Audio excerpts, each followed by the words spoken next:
Share બજારમાં risk કેટલું લેવું? અગર તમે નવા હોય અને તમને શેર બજારની ખબર નથી પડતી તો તમારે રિસ્ક એટલું જ લેવું કે જેટલા રૂપિયા તમને જાય અને કોઈ પણ પ્રકારનો અફસોસ ન થાય. વધારે પડતું રિસ્ક લઈ લો અને પછી તમને અફસોસ થાય કે આટલા રિકવર કરશું એમ કરીને તમે ડબલ રિસ્ક લેતા જાઓ અને તમારું પૂરું કેપિટલ ખતમ થઈ જાય. એ કરતાં થોડા રિસ્કમાં વધારે શીખવા મળે અને વધારે જાણવા મળે એ રીતે રિસ્ક લેતા ધીરે ધીરે શેર બજારને કઈ રીતે હાલચાલ છે, કઈ રીતે એ મૂવમેન્ટ કરે છે તે બધું જાણી લેવું.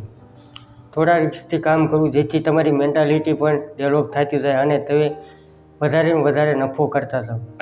અગર તમને કાંઈ ખબર નથી પડતી અને તમે વધારે પડતું રિસ્ક લઈ લો અને પછી તમારું કેપિટલ ખતમ થઈ જાય તો તમે પૈસા કઈ રીતે કમાવો?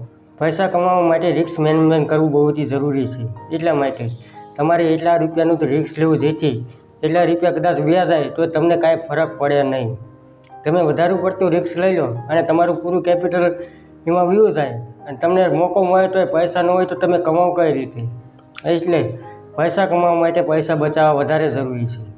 પૈસા બચાવવા માટે તમારે રિસ્ક મેનેજમેન્ટ કરવું બહુ જ જરૂરી છે. એટલા માટે થોડા રિસ્કથી અને થોડા કેપિટલથી પહેલાં શરૂઆત કરો અને જેમ તમારી એક્યુરેસી વધારે ડેવલપ થતી જાય તે રીતે તમે પછી ફંડિંગ વધારતા જાઓ અને થોડું વધારે રિસ્ક કરતા જાઓ જેમ તમે કમાતા જાઓ એમ. અગર તમે પહેલાં શીખો છો તો 6 મહિના પહેલાં તમે એક લોટથી રિસ્ક લો. પહેલાં એક લોટનું રિસ્ક લો અને ધીરે પૈસાને ગ્રો કરતા જાઓ. જેવી રીતે પૈસા વધતા જાય તે રીતે પછી રિસ્ક લેતા જાઓ. એકથી સાથે સાજા પૈસા લઈને આવો અને બધા પૈસા નુકસાન કરી બેઠો એ રીતે રિસ્ક કોઈ દી શેર બજારમાં એ રીતે રિસ્ક ન લેવાય. કોઈ પણ બિઝનેસ આપણે કરવી તો તેમાં પહેલાં આપણે તેની પૂરી જાણકારી લઈએ પછી આપણે તેમાં પૈસા લગાવીએ. એવી જ રીતે શેર બજારમાં પણ હોય છે. પહેલાં તેની પૂરી જાણકારી લેવી પછી કઈ રીતે શેર બજાર કામ કરે છે તે એકાદ લોટથી આપણે શરૂઆત કરવી. કઈ રીતે નુકસાન થાય, કઈ રીતે નફો થાય છે, કેટલું આપણું રિસ્ક મેનેજમેન્ટ છે, કેટલા આપણા ટ્રેડ સાચા પડે છે, કેટલા આપણા ટ્રેડ ખોટા થાય છે, કેટલા આપણને નફો મળે છે, કેટલી ખોટ જાય છે. ધીરે થોડો નફો કરતા જઈએ તે રીતે પછી રિસ્ક વધારતા જઈશું અને જેવી રીતે આપણે કમાતા જઈએ એવી રીતે વધારે થોડું રિસ્ક વધારતા જઈએ એટલે આપણે નુકસાન પણ ન થાય, આપણને શીખવા પણ મળે અને આપણું કેપિટલ પણ સાચું રહે, બચ્યું રહે. કેપિટલ હોય તો ક્યારેક મોકો મળી જાય સારો એવો અને ઝાઝા પૈસા પણ બની જાય, ડબલ પણ થઈ જાય એવો મોકો પણ ક્યારેક મળી જાય.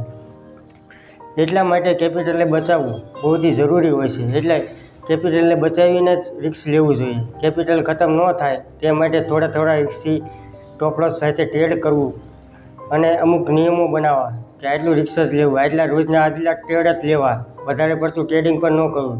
એ પણ નુકસાનદાયક છે. તમે નફો કર્યો હોય અને ઝાઝા ટ્રેડ લઈ લો તો છેલ્લે માર્કેટ બંધ થતાં તમે નુકસાનીમાં આવી જાઓ. એટલે ઝાઝા પણ ટ્રેડ પણ ન લેવા અને રિસ્ક મેનેજમેન્ટ કરવું.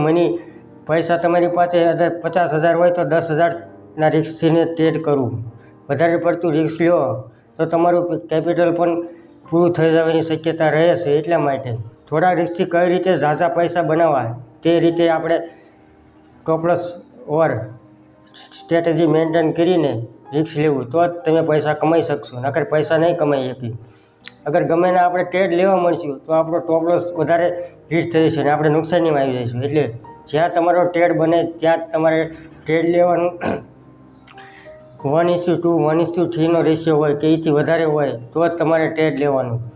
અગર તમારો 1:1 હોય અને 2 ટ્રેડ ખોટા પડે અને 1 ટ્રેડ સાચો પડે તો તમે નુકસાનીમાં આવી જાઓ, બ્રોકરેજ લાગે. એટલા માટે 1:2, 1:3 જેવા ટ્રેડ હોય તે જ શરૂઆતમાં ટ્રેડ લેવા જેથી કરીને ઓછા રિસ્કમાં તમે ઝાઝા પૈસા કમાઈ શકો.